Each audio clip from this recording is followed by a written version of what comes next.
ज्ञानदेव म्हणता माया ज्ञानदेव म्हणता माया गेली समूळ विलाया संत महिमा वर्णुकिती निर्जीव चालविली भिंती चढमुड उठालिले वेल्यामुखी वेद बोलिले संत महिमा वर्णुकिती निर्जीव चालविली भिंती म्हणे नाम याचा नारा नमन माझे ज्ञानेश्वरा संत महिमा वर्णुकिती निर्जीव चालविली भिंती विठ्ठल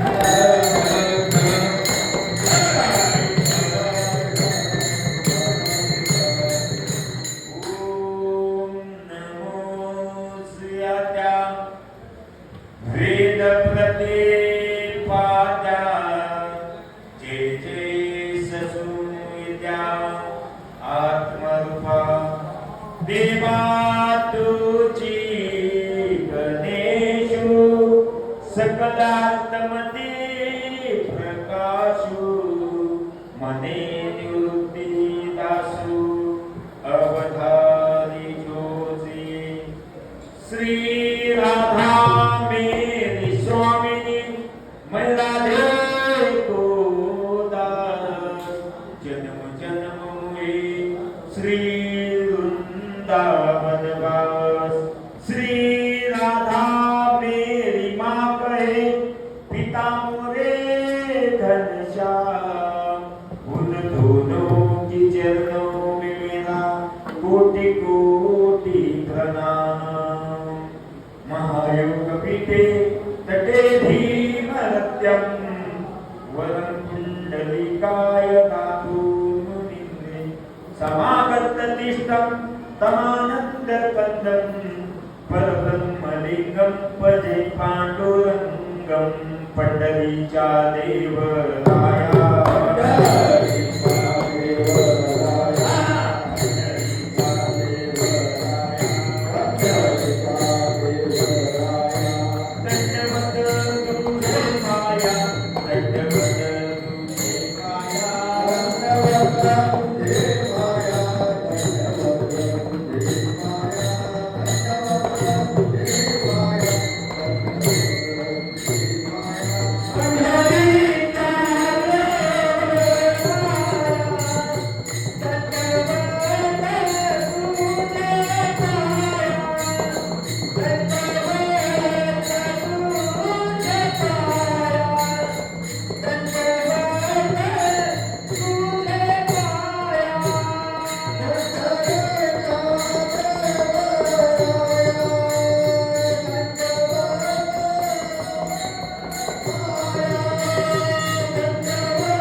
मैपतिराया सद्गुरुराया माझा माता तुझे पाया धावो प्रेमती माझी आई मधला ठाव द्यावा पायी मस्तक हे पाया वनी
कीर्तन रूपी सेवेकरता निवडलेला अभंग श्रीमंत संत नामदेव महाराज ज्यांनी या भक्तीचा प्रसार आणि प्रचार फक्त पंढरपूर नव्हे, फक्त महाराष्ट्र नव्हे, तर अगदी पंजाबातल्या गोमांपर्यंत गोमान नेऊन पोहोचवला. असे असणारे संत श्रेष्ठ नामदेव महाराज यांचे सुपुत्र नारायण महाराज यांनी ज्ञानोबा म्हणजे ज्ञानेश्वर माऊलींचा एक आगळा वेगळा महिमा प्रतिपादन केलेला आहे.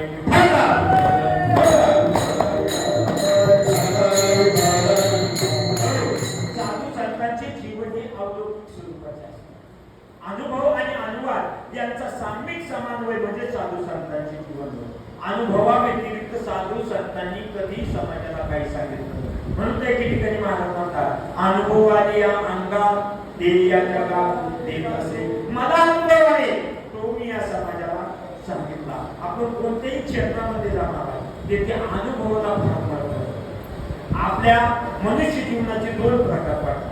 ऐका बरं का. गोड चिंतन मी तुम्हाला अगदी संकल्पित वेळेमध्ये या ठिकाणी मांडण्याचा प्रयत्न करणार आहे. मनुष्य जीवनाचे दोन प्रकार पडतात. एक म्हणजे संसारिक जीवन आणि दुसरं म्हणजे पारमार्थिक जीवन. आता संसारिक जीवनाचा जर विचार केला तर संसारामध्ये प्रत्येकाचं ध्येय वेगळं असतं. मला ध्येय वेगळं असतं म्हणजे काय असतं. कुणाला वाटतं गाडी असावी, कुणाला वाटतं बंगला असावा, कुणाला वाटतं वावर असावं, कुणाला काय वाटतं, कुणाला काय वाटतं. म्हणून प्रत्येकाचं ध्येय काय असतं वेगळं असतं. म्हणून संसारामध्ये येणारा अनुभव सुद्धा वेगळा वेगळा असतो.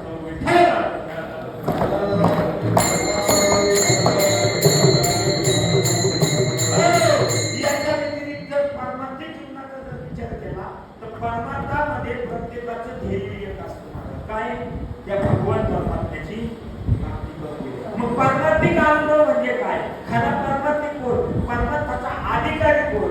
परमार्थाचा अधिकारी सांगत असताना गुरुवर्य त्या ठिकाणी सांगतात पाठामध्ये गुरुवर्य बाबा सांगायचे की खरा परमार्थाचा अधिकारी कोण. खरा परमार्थिक कोण. तर ज्याच्या अंतःकरणामध्ये मत विक्षेप आणि आवरण हे तीन दोष निवृत्त होतात तो खरा परमार्थाचा अधिकारी.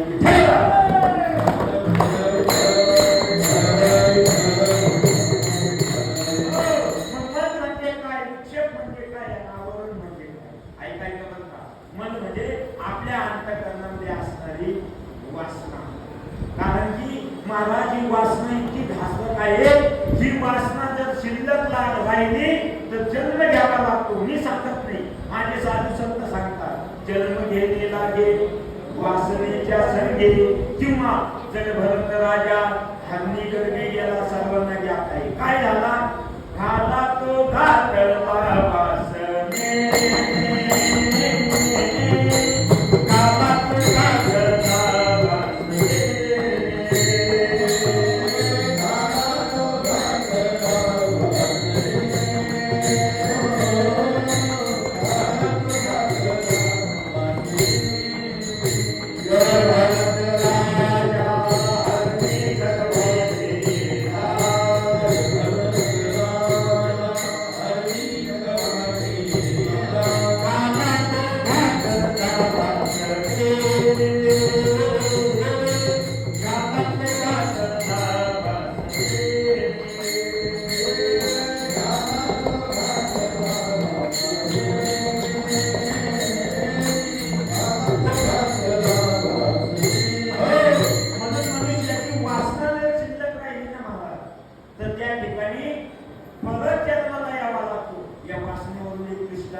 संत कवी महिपती महाराज यांनी संत रोहिदास महाराजांचे गोड चरित्र लिहिले महाराज भक्ती विजय ग्रंथामध्ये. आणि त्यामध्ये असणाऱ्या संत रोहिदास महाराजांचे चरित्र लिहित असताना तसं बघितलं तर संत कवी या जगाला असणाऱ्या या महाराष्ट्राला भारताला जगाला संत संतांचा परिचय जर कोणी करून दिला असेल तर ते माझे संत कवी महिपती महाराज.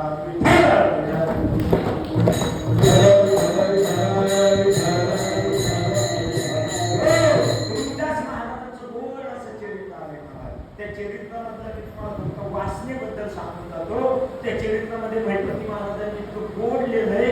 ज्यावेळेस संत रोहिदास महाराज हे गत जन्मामध्ये म्हणजे पूर्वीच्या जन्मामध्ये दशग्रंथी ब्राह्मण होते. दशग्रंथी ब्राह्मण होते. त्या ब्राह्मण देवताच्या ऊर्जा आणि मत ऐकण्यासाठी परिसरातील सर्व ब्राह्मण देवता त्यांच्या झोपडीच्या कडेने येऊन बसत. पहाटच्या वेळेस झोपडीच्या कडेने येऊन बसत होते. असे असणारे ते ब्राह्मण देवता, पण त्यांचे शरीर जीर्ण झाल्याच्या नंतर ते धर्तीवरती पडल्याच्या नंतर त्यांना उठणं असहाय्य झालं. आणि त्यावेळेस त्या असणाऱ्या ब्राह्मण देवतेला त्यांचा असणारा एक शिष्य त्या ठिकाणी भेटण्यासाठी आला. पण बरोबर आहे बाबा, त्या ठिकाणी तो भेटण्यासाठी आल्याच्या नंतर शिष्य कधी मोकळे येत नसतात. शिष्य मोकळे येत नसतात. जास्त शिष्य केले तर घोटाळा पण होत असतो.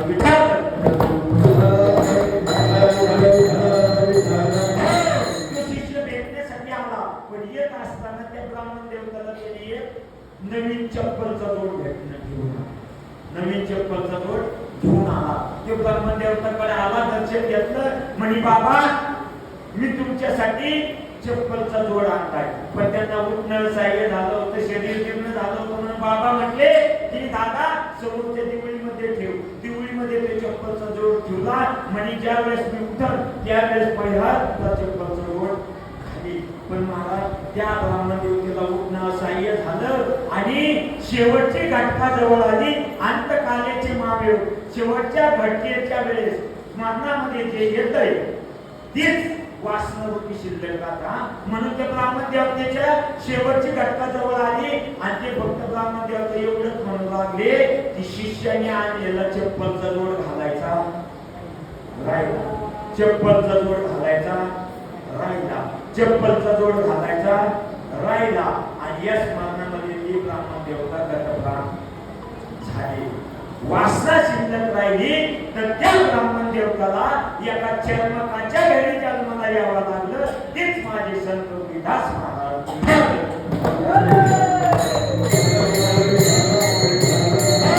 म्हणून असणाऱ्या अंतःकरणामधली वासना समजून त्यावेळेस केला जाईल. तो एक परमात्माचा अधिकारी सांगितलाय. चला दुसरा अधिकारी सांगितलाय ते म्हणजे विक्षेप, म्हणजे चित्ताची चंचलता. आपलं प्रत्येकाचं चित्त इतकं चंचल आहे महाराज, या चित्ताची चंचलता ज्यावेळेस थांबते तो एक खरा परमात्माचा अधिकारी सांगितला आहे.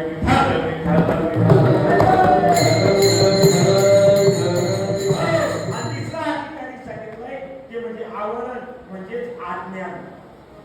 आपण सर्व उपजता ज्ञानी आहोत महाराज, पण आपण आज्ञानाचं काय घेतलंय?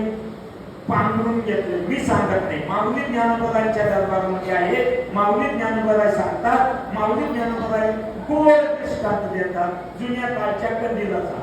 जुन्या काळी कंदील त्या ठिकाणी संध्याकाळच्या वेळेस पेटवला जायचा आणि तो कंदील पेटवल्याच्या नंतर लख पत्ता द्यायचा.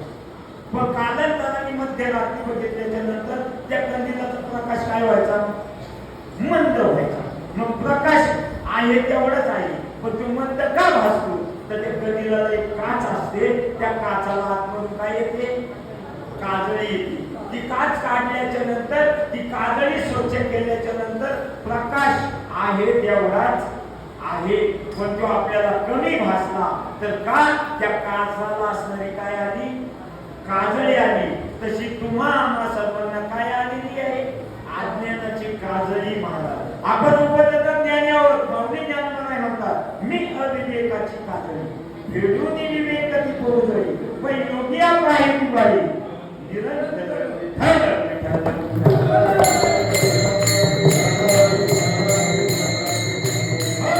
आणि या अज्ञान जेव्हा आपलं निघून जातंय तो एक खरा परमात्माचा अधिकारी सांगितलेला आहे. म्हणून ज्याच्या अंतःकरणामधले मन, विक्षेप आणि आवरण हे तीन दोष निवृत्त होतात तो खरा परमात्माचा अधिकारी. आणि असा परमात्माचा दांडगा अनुभव असणारे श्रीमंत संत श्री नामदेव महाराज यांचे सुपुत्र नारायण महाराज ज्ञानोबा म्हणजे ज्ञानेश्वर माऊलींबद्दल त्या ठिकाणी महिमा प्रतिपादन करतात.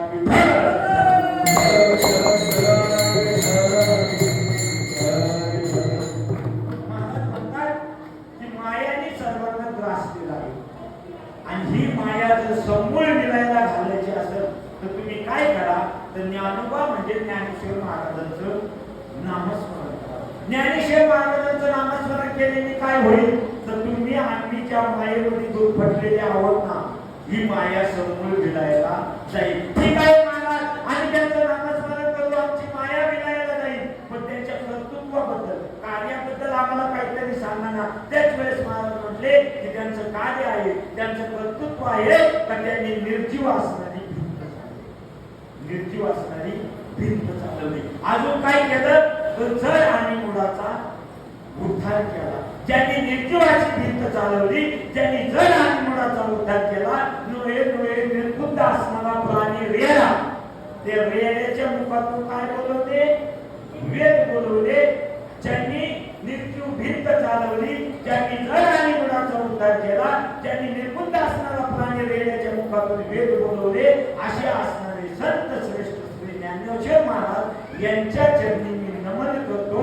म्हणे नामयाचा नारा नमन माझे ज्ञानेश्वरा, संत महिमा वर्णू किती, निर्जीव चालविली भिंती.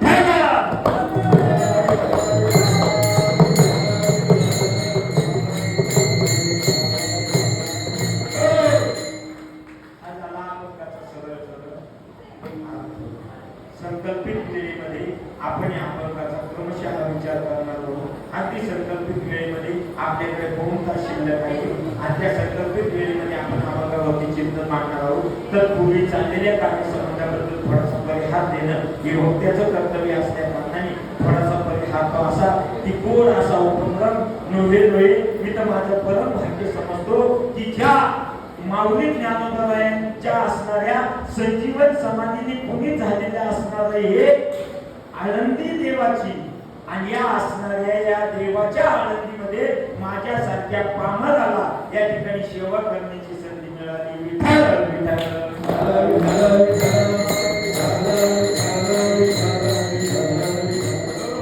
ज्यांच्यामुळे या सेवेचा योग आला ते असणारे परम आदरणीय पूजनीय गुरुवर्य वंदनीय भागवताचार्य आदिनाथजी महाराज हरदे बाबांच्या असणाऱ्या आज्ञेने या सेवेचा योग आला म्हणून बाबांच्या चरणी कोटी कोटी धन्यवाद आहे. कारण की एका स्त्रीला एका मुलाची आई होण्यासाठी 20 वर्षाचं आयुष्य वय लागतं बाबा. पण आपल्या विश्वाची आई माझी माऊली ज्ञानोबा आहे 16व्या वर्षी आणि त्या माऊली ज्ञानोबा यांच्या असणाऱ्या या समाधी मंदिरामध्ये माझ्या सारख्या पामराला या ठिकाणी सेवा मिळते. खरोखर माझं भाग्य आहे.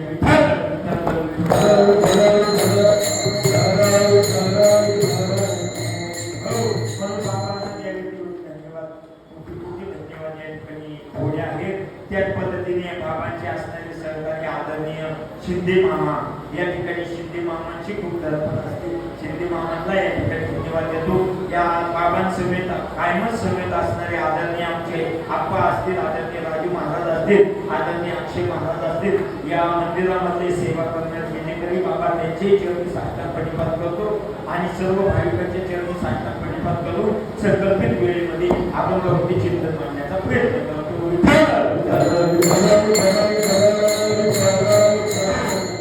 पहिल्या दिवशी गोड अशी सेवा झाली. आदरणीय आमचे पैठणचे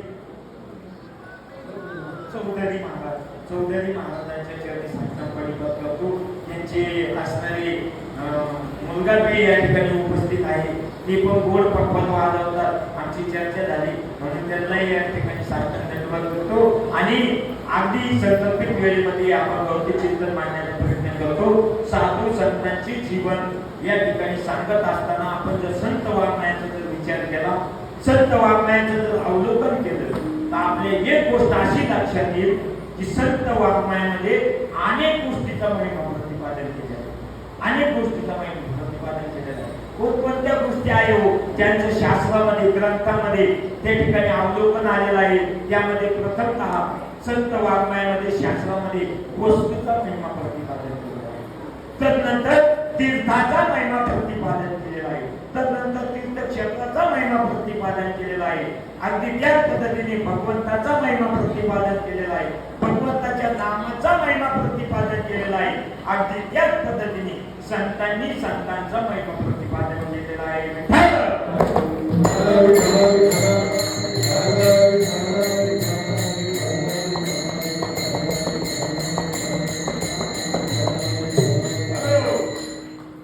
अशा कोणत्या वस्तू आहे हो ज्यांचं संता असणाऱ्या ग्रंथामध्ये शास्त्रामध्ये अवलोकन आलेलं आहे. ऐका त्यामध्ये प्रथमतः चिंतामणी कल्पतरू, कामधेनू, परीस आणि अमृत या 5 वस्तूंचा महिमा प्रतिपादन केलेला आहे. चिंतामणीचा काय महिमा आहे तर माऊली ज्ञानोबा म्हणतात की ज्याच्या हातामध्ये चिंतामणी आलेला आहे ना त्याचा कायम विजय होतो, त्याचा पराजय कधीच होत नाही. मी सांगत नाही, माऊली ज्ञानोबा म्हणतात का चिंतामणी झाली हाती सदा विजय वृत्ती मनोरती तैसा मी पूर्ण कामी श्री निवृत्ती ज्ञानदेव म्हणे विठ्ठल विठ्ठल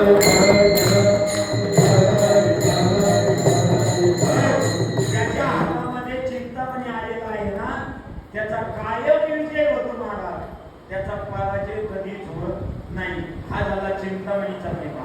अगदी त्याच पद्धतीने महाराज कल्पतरूचा महिमा. कल्पतरूचा काय महिमा आहे तर माऊली ज्ञानोबा म्हणतात काय त्यासी सांगा जो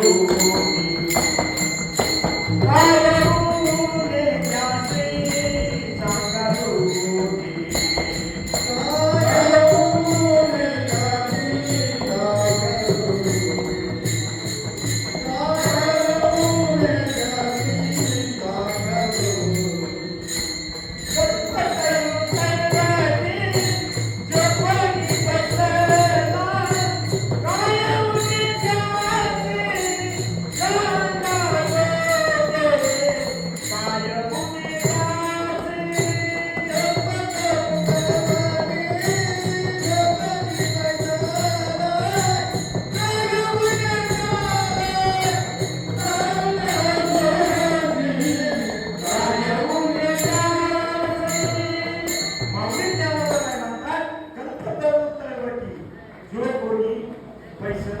कल्पतरू खाली बसल्याच्या नंतर मनामध्ये जी इच्छा येईल ती इच्छा लगेच काय होते पूर्ण होते. असा हा कल्पतरूचा महिमा आहे. अगदी त्याच पद्धतीने महाराज कामधेनूचा पण महिमा आहे. कामधेनूचा काय महिमा आहे तर माऊली ज्ञानोबा म्हणतात ज्या मनुष्याला कामधेनू प्राप्त झालेला आहे ना त्याला या जगामध्ये कोणतीही गोष्ट अशक्य नाही. जयाते कामधेनू माय तयाशी अप्राप्य काय आहे. ज्याला कामधेनू प्राप्त झालेला आहे ना त्याला या जगतामध्ये अशी एकही गोष्ट नाही की त्याला अप्राप्त होऊ शकते. असा कामधेनूचा महिमा आहे. कामधेनूचा महिमा प्रतिपादन करत असताना माऊली ज्ञानोबा म्हणतात की ज्या मनुष्याला कामधेनू प्राप्त झालेला आहे ना त्यांनी जर ठरवलं ना चौधरी महाराज की उद्या खेळायचंय पण मनुष्य सोबत नाही मग चंद्रासोबत खेळायचंय तर तो चंद्र देखील खेळायला आणू शकतो. मी सांगत नाही, माऊली ज्ञानोबा यांनी ज्ञानेश्वरीमध्ये इतके गोड वर्णन केले महाराज. खरं बघितलं तर माझी माऊली त्या ठिकाणी विश्वाची माऊली झाली कारण की आजच्या विश्वाचा असणारं सर्व काही रहस्य जर कशामध्ये असेल तर ते माझ्या ज्ञानेश्वरीमध्ये आहे.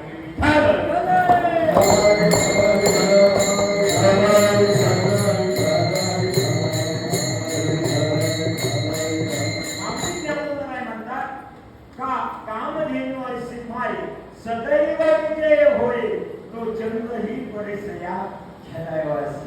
तो चंद्र देखील खेळायला आणू शकतो. म्हणून असा हा कामधेनूचा महिमा आहे.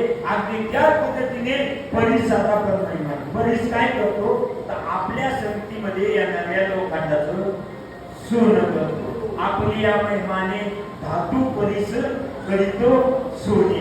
आपल्या संगतीमध्ये येणाऱ्या लोकांचं काय करतो सोनं करतो. आता या स्टँडची किंमत जर 500 रुपये असेल आणि ह्या स्टँडला जर परिस लावला तर 2 किलो सोन्याचे किती पैसे झाले घरी गेलो दिसतो. म्हणून या असणाऱ्या स्टँडला परिस लावल्याच्या नंतर याचं सोनं करण्याचं काम कोणी केलं परिसाने केलं. आपली या महिमाने धातू परिस करीतो सोने. म्हणून असा हा परिसाचा महिमा आहे. परिसाचा महिमा प्रतिपादन करत असताना माऊली ज्ञानोबा म्हणतात लोहाचे कणक होय हे सामर्थ्य परिशीत आहे. लोहाचं सोनं करण्याचं सामर्थ्य जर कशात असेल तर ते परिसामध्ये आहे. विठ्ठल विठ्ठल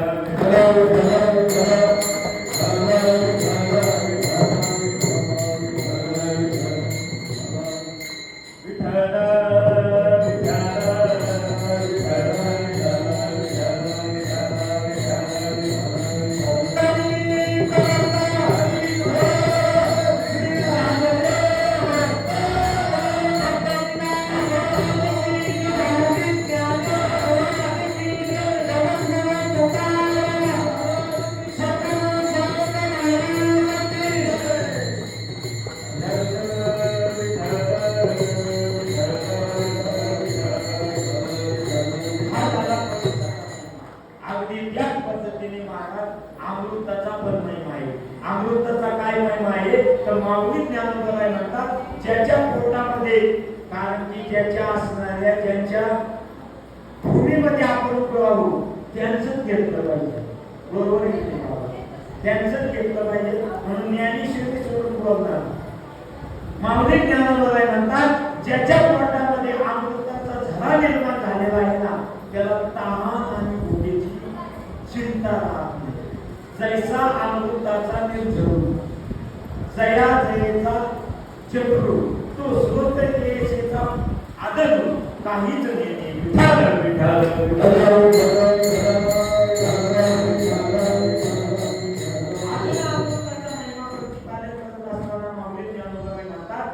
समुद्राचं जर स्नान केलं तर सर्व तीर्थांचं काय होतं? स्नान घडतं. समुद्राचं जर स्नान केलं तर सर्व तीर्थांचं स्नान घडतं. आणि अमृताचं जर सेवन केलं तर सर्व रसाचं सेवन घडतं. का तीर्थे काय ती भोवती जे घडती समुद्रवरती राहती ना तरी अमृत रस स्वाद रडली रस सकळ विठाल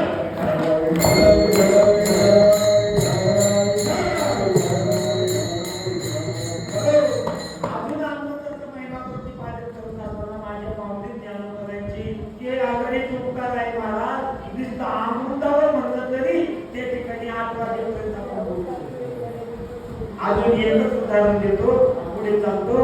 माऊली ज्ञानोबा म्हणतात की का मृत ही जिवंत आहे. अमृत सिद्धी मेलेल्या माणसाला जिवंत करण्याची ताकद कशात आहे? अमृतात आहे. असा हा अमृताचा महिमा आहे.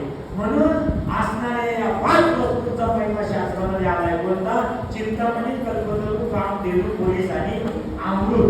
असणाऱ्या या 5 वस्तूंचा महिमा ग्रंथामध्ये आलाय.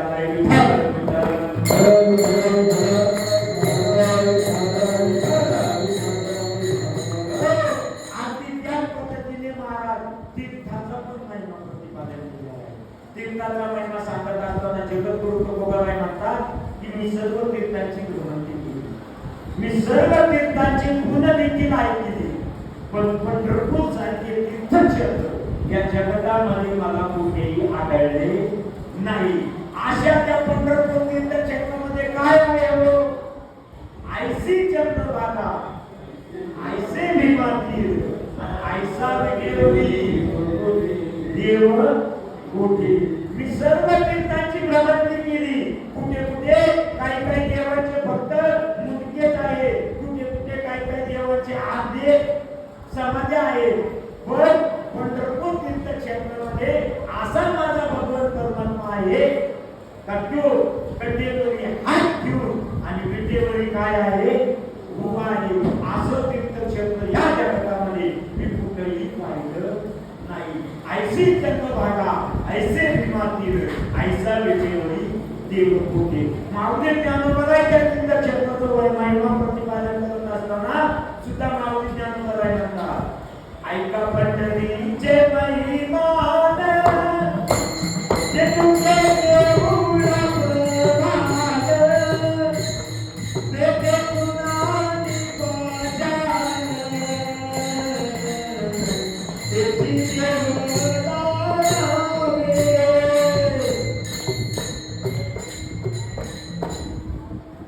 माऊली ज्ञानोबा म्हणतात ऐका पंढरीचे महिमा. ऐका ऐका ऐका पंढरीचे महिमान चिंतुके देऊळा प्रमाण. चिंतुके म्हणजे घर. पंढरपूर मधले असणारे घर कशाप्रमाणे आहे? देवळाप्रमाणे. मी सांगत नाही, माऊली ज्ञानोबा म्हणतात ऐका पंढरीचे महिमान चिंतुके देऊळा प्रमाण तेथे तृण आणि पाषाण. तृण म्हणजे रबर आणि पाषाण म्हणजे दगड. तेथे तृण आणि पाषाण तेही देव जाणारे. कुठले? पंढरपूर तीर्थक्षेत्रामध्ये. असा हा पंढरपूर तीर्थक्षेत्राचा महिमा माऊली ज्ञानोबा वर्णन करतात. चला पुढे. माझे नामदेव महाराज सुद्धा पंढरपूर तीर्थक्षेत्राचा महिमा प्रतिपादन करत असताना म्हणतात की वाराणसीमध्ये म्हणजे काशीमध्ये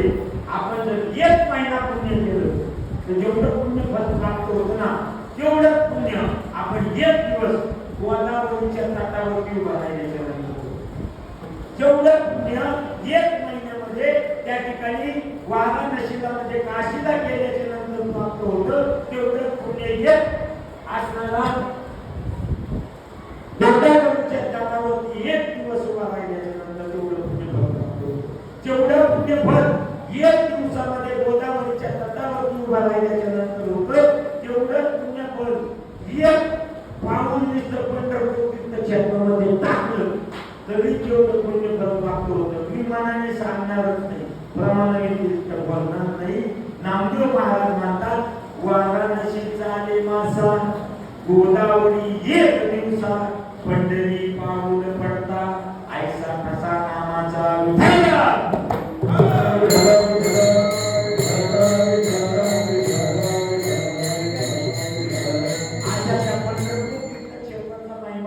आपल्यासारखा सामान्य जीव 10-20 मिनिटात काय प्रतिपादन करणार मला? अहो 10-20 मिनिटं सोडा, 1 वर्ष सोडा, आयुष्य सोडा, अनेक त्या ठिकाणी कित्येक कोट्यावधी वर्ष जरी झाले तरी पंढरपूर तीर्थक्षेत्राचा महिमा त्या ठिकाणी प्रतिपादन करू शकत नाही. असा हा तीर्थक्षेत्राचा महिमा आहे.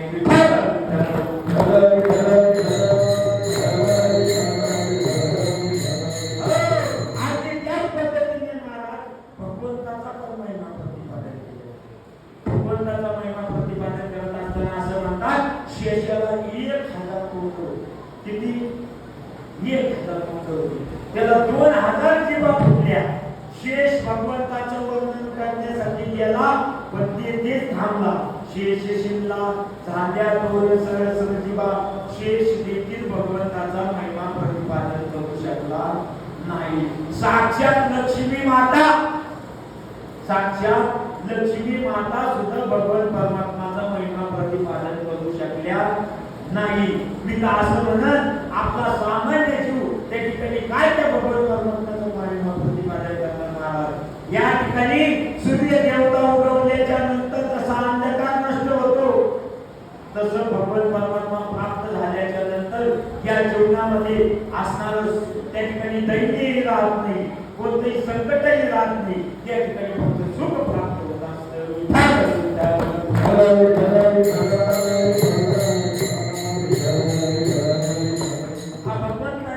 भगवंताचा महिमा अगदी त्याच पद्धतीने महाराज भगवंताच्या नामाचा पण महिमा प्रतिपादन केला. भगवंताच्या नामाचा महिमा प्रतिपादन करत असताना रामायणामधला प्रसंग सापडून जाईल. ज्या वेळेस सीतेचा शोध घेण्यासाठी लंकेमध्ये जायचं असतं त्यावेळेस सर्व वानर सेना त्या ठिकाणी समुद्र तटावरती येते. समुद्र तटावरती आल्याच्या नंतर कोणी म्हणू लागतं की माझी 5 योजन उडी जाईल, कोणी म्हणू लागतं माझी 10 योजन उडी जाईल, कोणी म्हणू लागतं माझी 50 योजन उडी जाईल, कोणी म्हणतं माझी 100 योजन उडी जाईल. पण परत यायला येणार नाही.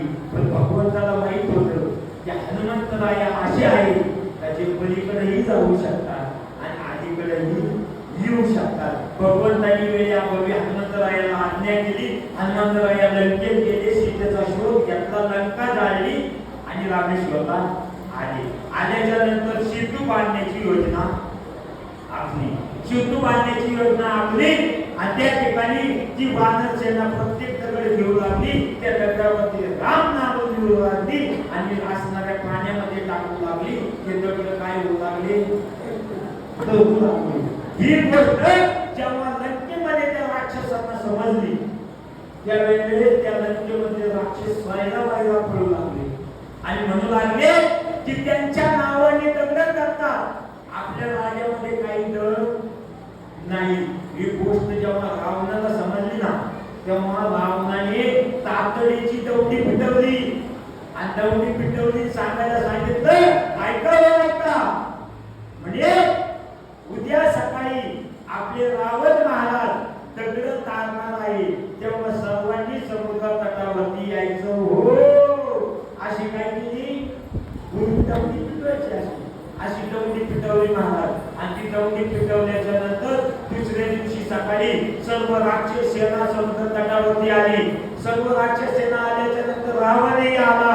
रावण आल्याच्या नंतर रावण त्या राक्षस सेनेमधून गेला, समुद्र तटावरती एक भला मोठा दगड घेतला, आपल्या तोंडात पुढे नेला, काहीतरी फुटला आणि तो दगड पाण्यामध्ये टाकला. टाकल्याबरोबर तो दगड तारला. दगड तारल्याबरोबर त्या वानर सेनेने रावणाचा जय जयकार केला. रावण महाराज की जय असा जय जयकार केला महाराज. आणि सर्व असणारी वानर सेना आपल्या घरी निघून गेली. रावणही घरी आला. घरी आल्याच्या नंतर घरी अशी एक व्यक्ती असते महाराज तर तिला माहित असतं की आपल्या पत्नीकडे किती सामर्थ्य आहे.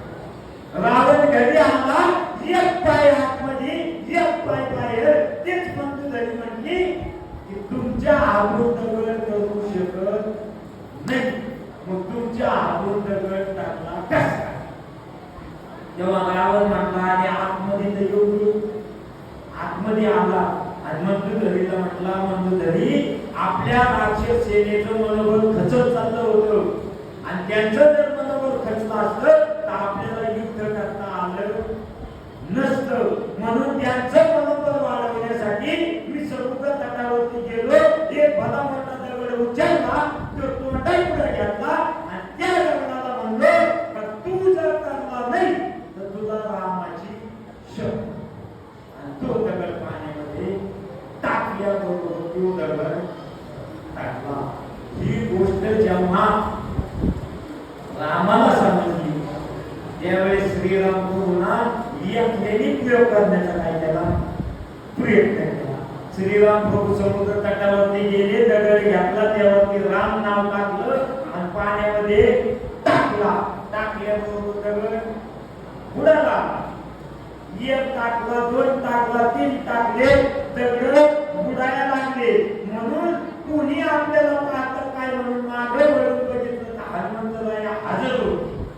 आणि तेव्हा हनुमंतरायाला प्रभू म्हटले का हनुमंता तू कधी आला. म्हणजे मी पहिल्याच दगडाला. कधी पहिल्या दगडाला आलो, पण दगड तुमच्याचे निघले नाही.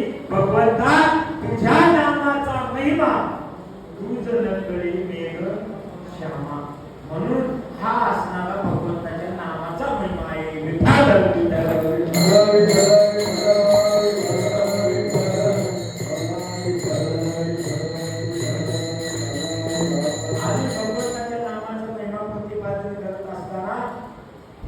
त्या ठिकाणी असं म्हणतात की ब्रह्मदेव हा वेडा होता.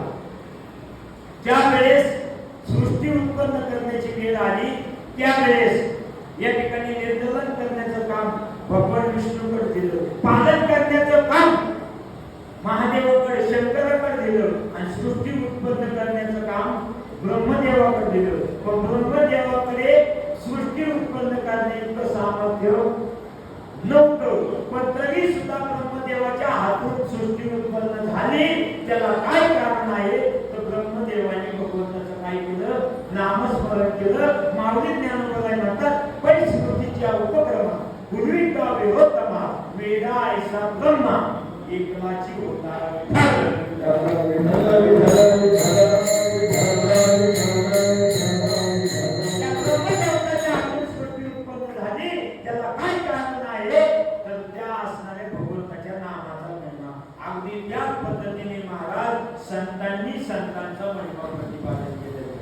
संतांनी संतांचा महिमा प्रतिपादन करत असताना त्या ठिकाणी संत श्रेष्ठ नामदेव महाराज त्यांच्या असणारे सुपुत्र नारायण महाराज माऊली ज्ञानोबा यांचा एक आगळ वेगळा महिमा प्रतिपादन करतात. अभंगाच्या प्रथम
केली समूळ विनया. त्या ज्ञानेश्वर महाराजांचं जर नामस्मरण केलं तर तुम्ही आम्ही ज्या मायेमध्ये गुरफटलेले जीव आहोत, आपण प्रत्येक जण मायेमध्ये गुरफटलेलो आहे महाराज. कारण की या मायेच्या तडाख्यातून कोणीही सुटलेलं नाही. आजे बाहेर तळा का माये का डुबाया परमार्थ सबका. इंद्र चंद्र को क्या क्या भाया सबको मालूम है जी. इंद्रा पडली भग चंद्र झाला अन्नाद चुकाचा. म्हणून या मायेमधून कोणीही सुटलेलं नाही. मग या मायेचं सर्व त्या ठिकाणी विदायला घालायचे असेल, समूळ विदायला घालायचे असेल तर तुम्ही काय करा तर ज्ञानोबा म्हणजे ज्ञानेश्वर महाराजांचं नामस्मरण करा. अशा असणाऱ्या संतांच्या संगतीमध्ये आपलं जीवन घाला. कारण की मनुष्याच्या जीवनाचा उद्धार जर व्हावा वाटत असेल, मनुष्याच्या जीवनाचा उत्कर्ष जर व्हावा वाटत असेल तर मनुष्याच्या जीवनामध्ये सत्य संगती घडली पाहिजे.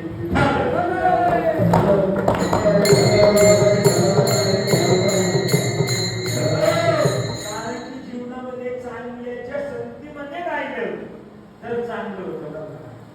ऐका ऐका, गोड सांगून जाईल मी तुम्हाला. चांगल्याच्या संगतीमध्ये जर पंढरपूरच्या वारीला गेलो तर दिंडी धरून चालणार शिंदे मामा, नाही तर 2 किलोमीटर मागं, नाही तर 2 किलोमीटर. चांगल्याच्या संगतीमध्ये जर गेलं तर चंद्रभागे स्नानाला जाणार, नाही तर तिथे मठात पुण्यस लोक नळ राजा. म्हणून चांगल्याच्या संगतीत जर गेलं तर निश्चित जीवनाचा काय होतो, उद्धार होतो. माझे जगद्गुरु तुकोबाराय म्हणतात की तुम्ही काहीच करू नका, फक्त चोराच्या शेजारी जाऊन बसा. चोराच्या शेजारी जाऊन बसा. चोराच्या शेजारी जाऊन बसल्याच्या नंतर त्या असणाऱ्या संगतीचा गुण लागतो, त्या संगतीचा गुण लागतो. आणि तुम्ही उठून जेव्हा चालायला लागताना तेव्हा रस्त्यामध्ये एखादी चिंदी जरी पडेल असली तरी ती चिंदी उचलण्याचं काय होतंय, मन होतंय. मी सांगत नाही, जगद्गुरु तुकोबाराय म्हणतात की बैसता चोरापाशी कैसी होय बुद्धी. आणि ती एखादाची चिंदी मनच हवे. अहो चिंदी जरी दिसली तरी मन ती चिंदी चोरण्याची त्या ठिकाणी काय होतंय, पराभूत होतंय. म्हणून जीवनाचा उद्घर्ष व्हावा जर असं वाटत असेल तर त्यासाठी जीवनामध्ये सर्वात महत्वाची जर काय असेल तर ती संगत.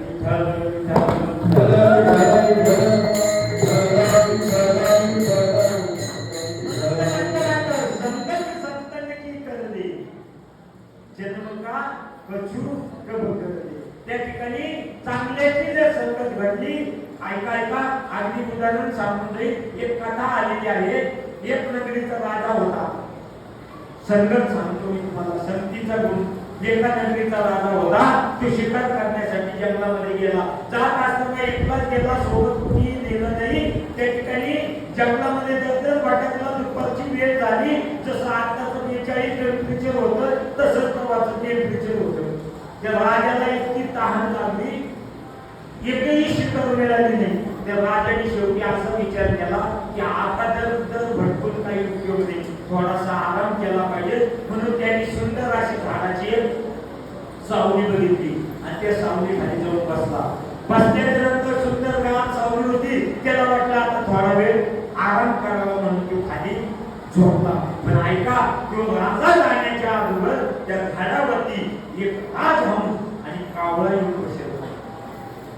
दोघांमध्ये संवाद चालू होता. आणि दोघांमध्ये संवाद चालू असताना ते राजा आलाही, त्या ठिकाणी बसलाही आणि झोपलाही. हे दोघांनी बघितलं. कुणी?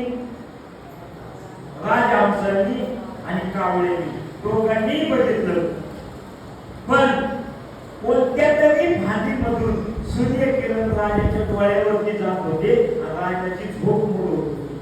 म्हणून राजहंसाने विचार केला, आपल्या असणाऱ्या जनतेचं भरण पोषण करणारा राजा आहे आणि तो आरामासाठी झोपलेला आहे आणि त्या राजाची झोप मोड होती.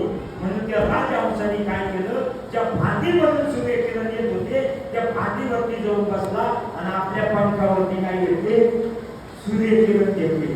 हे कावळा बघत होता. कोण?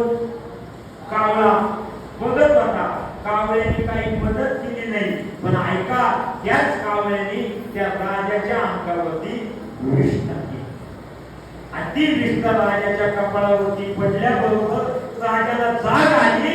राजाने असा वरती हात केला, डोळे उघडले आणि कुणी माझ्या अंगावरती विष्णा केली म्हणून वरती बघितलं तर तोपर्यंत कावळा उडून गेला होता.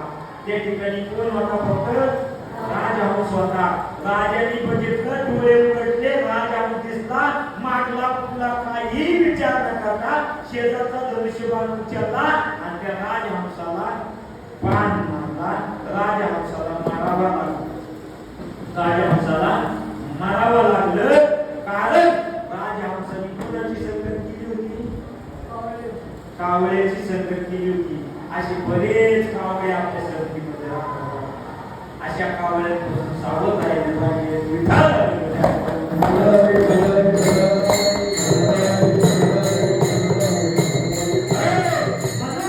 जीवनामध्ये सर्वात महत्वाचं जर काय असेल तर ते म्हणजे संगत. आणि ती संगत जर साधू संतांची केली, त्यांचं जर नामस्मरण केलं तर आपली असणारी माया ही समजून काय होते? विलायला जाते. आणि अशा संतांचा महिमा मी किती प्रतिपादन करू अभंगाच्या ज्योतीच्या संत महिमा वर्णू किती,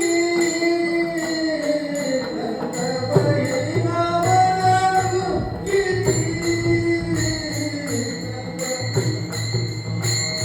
वर्णू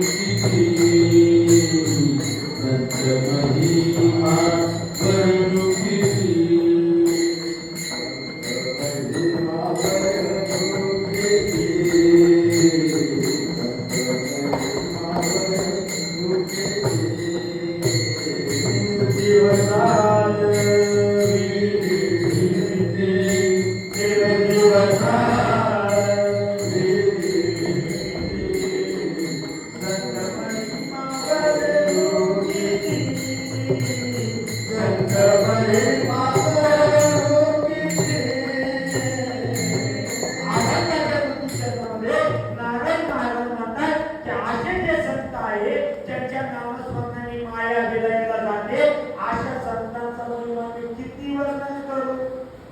अशा संतांचा महिमा मी किती वर्णन करू? कारण की या संतांचा महिमा आपल्यासारखा सामान्य जीव काय वर्णन करणार? अहो, माऊली ज्ञानोबारायांनी अनेक चमत्कार केले. म्हणून माऊली ज्ञानोबारायांकडे चमत्काराच्या दृष्टीने बघायचं नाही. माऊली ज्ञानोबारायांकडे चमत्काराच्या दृष्टीने बघायचंच नाही. निर्जीव असणारी भिंत चालवली, यात काहीच नवल नाही. महाराज त्या ठिकाणी रेड्याच्या असणाऱ्यांपासून वेद बोलवले, यात काहीच नवल नाही. महाराज अनेक चमत्कार माऊली ज्ञानोबारायांनी केले. हे समाजाला दाखवण्यासाठी नाही केले, त्या प्रसंगानुसार त्यांना करावा लागले. जर रेडा बोलवला नसता तर पैठणच्या वेद पंडितांना ज्ञानोबारायांचं महत्व कळालं नसतं. निर्जीव असणारी भिंत चालवली नसती तर चांगल्या महाराजांना ज्ञानोबारायांचं महत्व कळालं नसतं. हे चमत्कार तर सोडा, माझ्या माऊली ज्ञानोबारायांनी असा चमत्कार केलाय का आमच्यासारखे वेडे बोलायला लावले, आमच्यासारखे येडे बोलायला लावले. अशा या माऊली ज्ञानोबारायांचा महिमा किती प्रतिपादन करावा महाराज. अशा असणाऱ्या माऊली ज्ञानोबारायांनी त्या ठिकाणी निर्जीव असणारी भिंत चालवली. ज्या वेळेस पैठण तीर्थ क्षेत्रामध्ये तो समोरचा रेडा बघितला आणि त्या ब्रह्मवृंदाने प्रश्न केला की त्याचं नावही ज्ञान आहे आणि तुझं नावही ज्ञान आहे, मग त्याला मारल्याच्या नंतर तुला लागेल का? त्यावेळेस माऊली ज्ञानोबा म्हटले, का लागणार नाही? माझा आणि त्याचा आत्मा एक आहे. ठीक आहे म्हणे, परीक्षा घेऊन बघू. महाराज त्या ब्रह्मवृंदाने आसूड आणला आणि आसुराचे फटके त्या पैशाच्या पाठीवरती मारायला सुरुवात केली. प्रत्येक फटक्याला माझ्या माऊली ज्ञानोबारायांनी ऐकलं म्हणायचं, पाण्याच्या धारा व्हायच्या आणि माझ्या चिमुकले मुक्ताईने बघायचं आणि म्हणायचं, नका मारू दादाला, किती मारतात माझ्या दादाला. प्रत्येक फटक्याला माझ्या माऊली ज्ञानोबारायांनी ऐकलं म्हणायचं, डोळे पाण्याच्या धारा व्हायच्या आणि माझ्या चिमुकले मुक्ताईने बघायचं आणि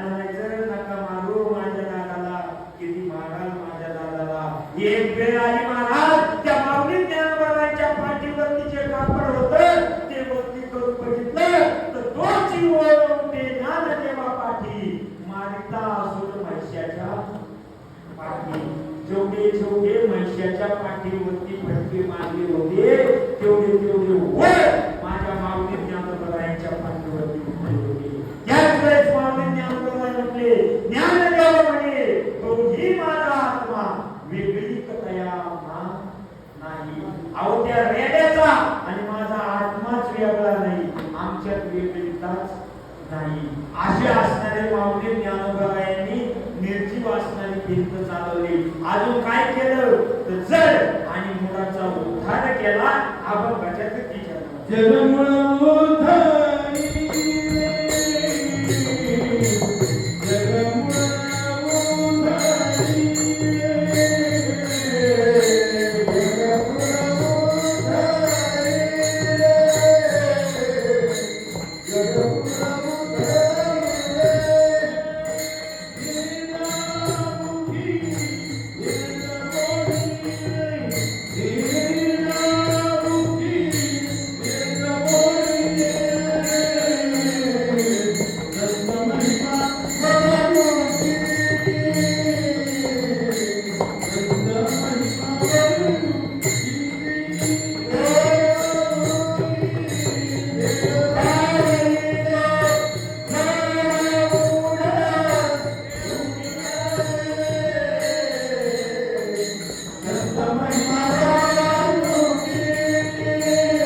निर्बुद्ध असणारा प्राणी रेडा तो माऊली ज्ञानोबरायांच्या संगतीमध्ये गेला तर ते रेड्याची काय झाली?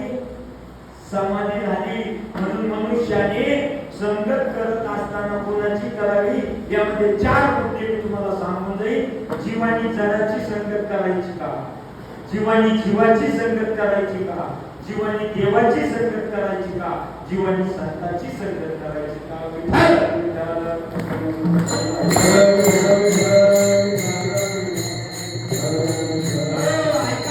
जीवानी जडाची संगत करायची का? जड काय आहे तर गीतेमध्ये सांगितलंय संसार हा जड आहे. जड हा संसार कधी सुखही देत नाही आणि दुःखही देत नाही. जसं दगड आहे, दगड तो दगड कधी म्हणत नाही माझ्यावरती डोकंच फोडा की नारळ फोडा. काय फोडायचं ते आपण ठरवायचं. म्हणून दगड काय आहे? जड आहे. आणि असा असणारा जड संसार एकतरी सुखही देत नाही आणि दुःखही देत नाही. आणि आपल्या जीवनाचा उद्देश जर काय असेल तर आपल्याला काहीतरी त्यापासून फायदा व्हावा म्हणून आपण काय करतो? संगत करतो. पण त्यापासून काही फायदा होत नाही म्हणून जडाची संगत करून काही फायदा नाही.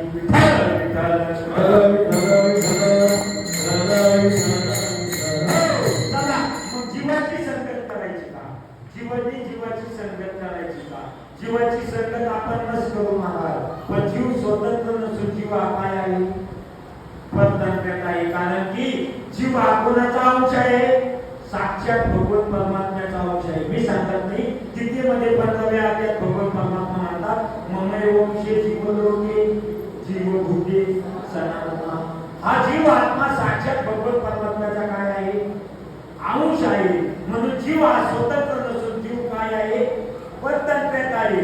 जसं शेजारणीला जर काही उष्ण द्यायचं असेल तर सुनबाईला सासूलाच विचारावं लागतं मामा का? तर सून काय आहे? परतंत्र आहे. सासू स्वतंत्र आहे. म्हणून जीव हा काय आहे? परतंत्र आहे. म्हणून जीवाची संगत करून जीवाला काही फायदा नाही. म्हणून जीवाची संगत करून काही उपयोग नाही.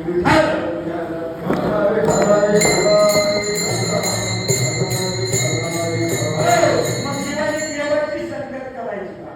अहो जीवाने देवाची संगत करण्यासाठी तयार आहे. पण देव आपल्याला संगतीमध्ये घेईल का? जीवाला देवानी संगतीमध्ये घेण्यासाठी तेवढी योग्यता आपली नाही. आणि देवाने आपल्याला संगतीमध्ये घेण्यासाठी आपल्याला नकुल देव अजून गवळणीच्या पदाला जावं लागणार.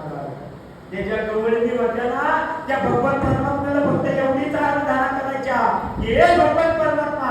कारण की आपण श्रीमद भागवत कथा या ठिकाणी श्रवण करता आहात. परम भाग्य आपलं महाराज आदरणीय बाबांच्या असणाऱ्या सुमधुर वाणीमधून या ठिकाणी श्रीमद भगवद्गीता आपण या ठिकाणी असणाऱ्या माऊली ज्ञानोबाबांना साक्षी ठेवून त्या ठिकाणी ग्रहण करतात महाराज. आणि या असणाऱ्या श्रीमद भगवद्गीतेमधून त्या ठिकाणी तुम्ही अनेक गोष्टी घेऊन तर जाणार आहे, पण मी एवढंच सांगतो का त्या श्रीमद भगवद्गीतेमधून फक्त एवढंच घेऊन जा, काय तर त्या गवळणींची असणारी भक्ती त्या ठिकाणी घेऊन जावी.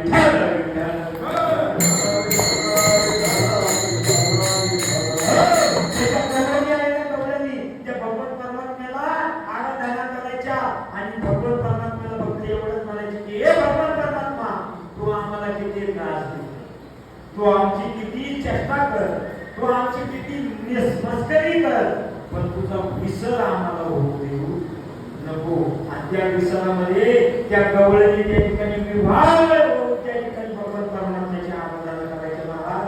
हा विसर माझ्या साधू संतांना सुद्धा सहन झाला नाही, म्हणून तर जगद्गुरु तुकोबाबाई म्हणतात की हेची दान देगा देवा, तुझा विसर न बाबा, तुझा विसर आम्हाला फक्त होऊ देऊ नको. मग अशा भगवत परमात्म्याची जर भक्ती केली, अशा साधू संतांच्या जर संगतीमध्ये गेलं तर भगवत परमात्मा आपल्याला आपलं करून घेईल. म्हणून देवाच्या संगतीमध्ये जाण्यासाठी तेवढी योग्यता आपल्याला नाही, म्हणून देवाची संगती आपल्याला घडत नाही.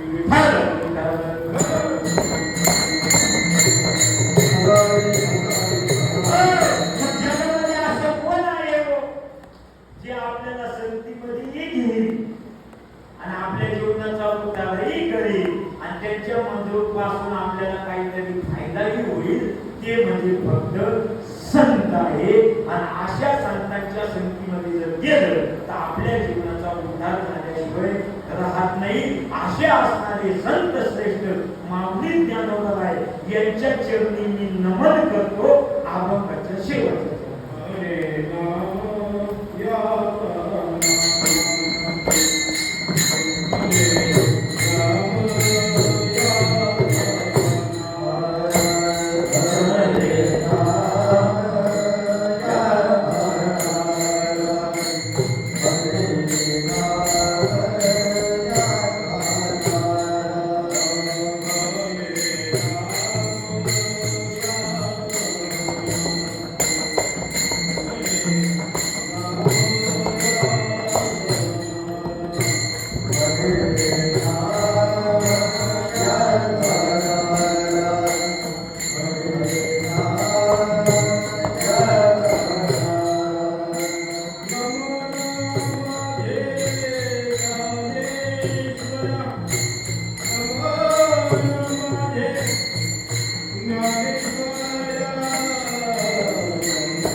संत महिमा वर्णू किती निर्जीव चालविली भिंती विठोबार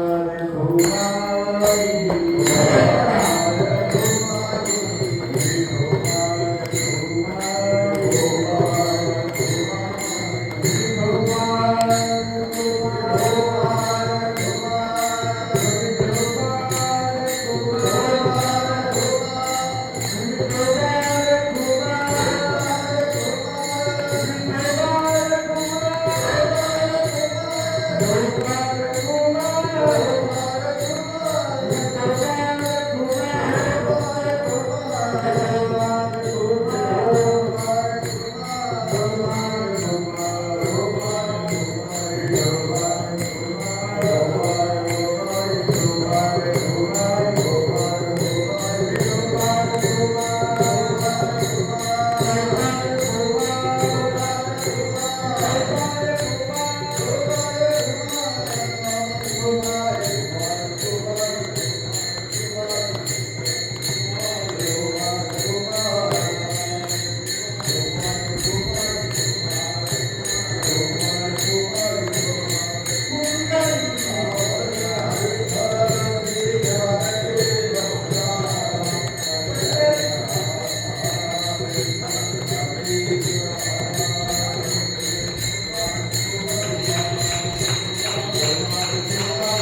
असे असणारे संत श्रेष्ठ ज्ञानेश्वर महाराज यांच्या चरणी मी नमन करतो.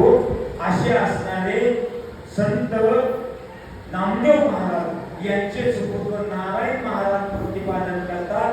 का तर संतांच्या पदाला पोहोचण्यासाठी तेवढी योग्यता असावा लागते आणि तेवढा अधिकार नारायण महाराजांचा होता. म्हणून नारायण महाराज म्हणतात, म्हणे नामयाचा नारा नमन माझे ज्ञानेश्वरा, संत महिमा वर्णू किती, निर्जीव चालविली भेटी. अशा असणाऱ्या संतांचा महिमा मी किती महिमा वर्णन करू. कारण की महाराज या संतांच्या संगतीमध्ये गेलो आणि माझ्या जीवनाचा उद्धार झाला. कसा झाला ऐका. त्या ठिकाणी वाल्यामुळी, त्या वाल्यामुळी इतकं पाप केलं होतं महाराज, तर असं म्हणतात 7 रान भरली. कशाने? खरा तेवढा. काही पाठामध्ये शालिग्राम एवढा आला आहे, काही पाठामध्ये मोठी एवढा आलेला आहे. असा असणारा वाल्या, त्या वाल्याचे 7 रान भरले होते. पण त्या वाल्याला 2 मिनिटं नारदाची संगत घडली. 2 मिनिटं नारदाची संगत घडली. ज्या जंगलामधून नारद महर्षी चालले होते त्या जंगलामध्ये तो वाल्या येणाऱ्या प्रत्येक माणसाला अडवायचा. त्याच्या जवळचं सर्व काही सोनं नाणं लुटायचा आणि त्याची हत्या करायचा आणि असणारा एक शालिग्राम किंवा तो खडा काय करायचा, रानामध्ये टाकायचा. असे किती रान भरले होते? 7 रान भरले होते. पण असा असणारा वाल्या 2 मिनिटं त्या नारदाच्या संगतीमध्ये गेला. त्यावेळेस नारद महर्षी आले, वाल्या पुढे घेऊन धावला आणि म्हटला थांबा थांबा. त्यावेळेस नारद महर्षीने त्या वाल्याची पोर वंचीवर धरली. म्हणे का मारतो? म्हणे या जंगलामधून जाणाऱ्या प्रत्येक मनुष्याला मी मारतो, सोडून आणून त्याचं लुटतो आणि माझ्या परिवाराचं काय करतो? भरण पोषण करतो. अरे म्हणे ज्यांच्यासाठी तू हे करतोय ते तरी तुझे आहे का? जाऊन विचार म्हणे. तेव्हा तू वाल्या नारद महर्षीला म्हटलं, तुम्ही किती हुशार आहे म्हणे, मला विचारायला पाठवलं आणि तुम्ही निघून जाता. त्यावेळेस नारद महर्षी म्हटले का तुला वाटेला लावल्याशिवाय मी वाट धरणार नाही. कारण की जगाच्या कल्याणात संतांच्या विभूती आणि ती कष्टमिती परोपकारी. तुला वाटेला लावल्याशिवाय मी वाट धरणार नाही. काय भाग्य म्हणावं महाराज. त्या वाल्याने नारद महर्षीवर विश्वास ठेवला. मोकळं नाही सोडलं, वेदांनी झाडाला बांधलं आणि घरी गेला. विचारायला गेला आणि विचारायला गेल्याच्या नंतर त्या ठिकाणी सर्व नाही म्हटले आणि पळतच आला. नारद महर्षीचे पाय धरले आणि म्हटला का चुकलं चुकलं. आणि त्यावेळेस त्या नारद महर्षीची 2 मिनिटं संगत घडली. तर त्या वाल्याचा वाल्मिक ऋषी झाला आणि काय केलं त्याने? तर केले रामायण रामाआधी कोणी याची कीर्ती आणि गहन केले रामायण रामाआधी. मग जर वाल्याचा वाल्मिक ऋषी होऊ शकतो तर आपल्यासारखे सर्वसाधारण जीव संतांच्या संगतीमध्ये गेल्याच्या नंतर निश्चित आपल्या जीवनाचा उद्धार झाल्याशिवाय नाही. अशा संतांच्या संगतीमध्ये जावं आणि जीवनाचा उद्धार करून घ्यावा. असं असणाऱ्या संतांचा महिमा नारायण महाराज सदर अभंगामध्ये प्रतिपादन करतात आणि म्हणतात, ज्ञानदेव म्हणता माया गेली समूळ विलया, संत महिमा वर्ण किती, निर्जीव चालविली भीती. जडमूळ उद्धारिले रेड्या मुठी भेद बोलिले, संत महिमा वर्ण किती, निर्जीव चालविली भीती. म्हणे नामयाचा नारा, म्हणे नामयाचा नारा, नमन माझे ज्ञानेश्वरा, संत महिमा वर्ण किती, निर्जीव चालविली भीती.